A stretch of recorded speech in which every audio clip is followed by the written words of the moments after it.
اگلے عام انتخابات کے نتائج کیا ہو سکتے ہیں؟ کیا دوبارہ پی ٹی آئی میدان مار سکتی ہے یا پھر اپوزیشن حیران کن پوزیشن حاصل کر سکتی ہے؟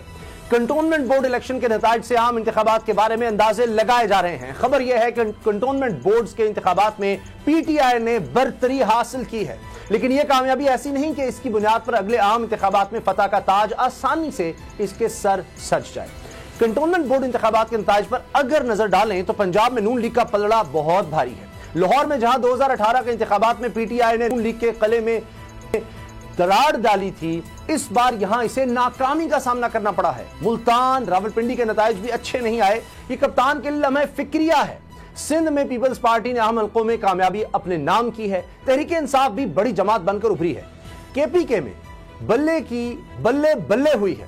بلوچستان میں باپ اور پی ٹی آئی کے امیدوار جیتے ہیں۔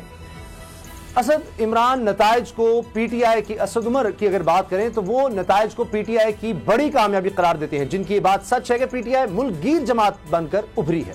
پورے ملک میں وہ پہلے یا دوسرے نمبر پر رہی ہے۔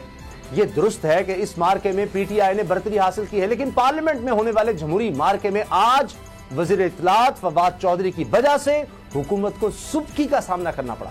صحافی رہنماؤں کے مطابق جو کام آمریت کے دور میں نہیں ہوا، فواد چودھری نے وہ بھی کر دکھایا۔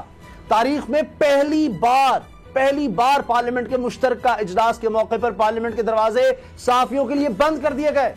صدر کے خطاب کے دوران اپوزیشن نے ایوان کے اندر احتجاج کیا، جبکہ باہر صحافی برادری سراپا احتجاج بنی رہی۔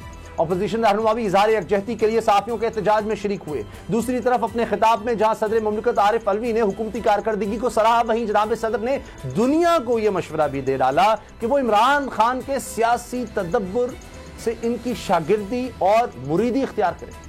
لیکن سوال یہ ہے کہ دنیا تو رہی ایک طرف، اپوزیشن وزیر اعظم کے تدبر کی قائل کیوں نہیں ہو رہی؟ یا یہ تدبر صرف پی ٹی آئی ارکان کو ہی نظر آ رہا ہے؟ سبسکرائب کریں اور بیل دبائیں تاکہ کوئی خبر رہ نہ جائے۔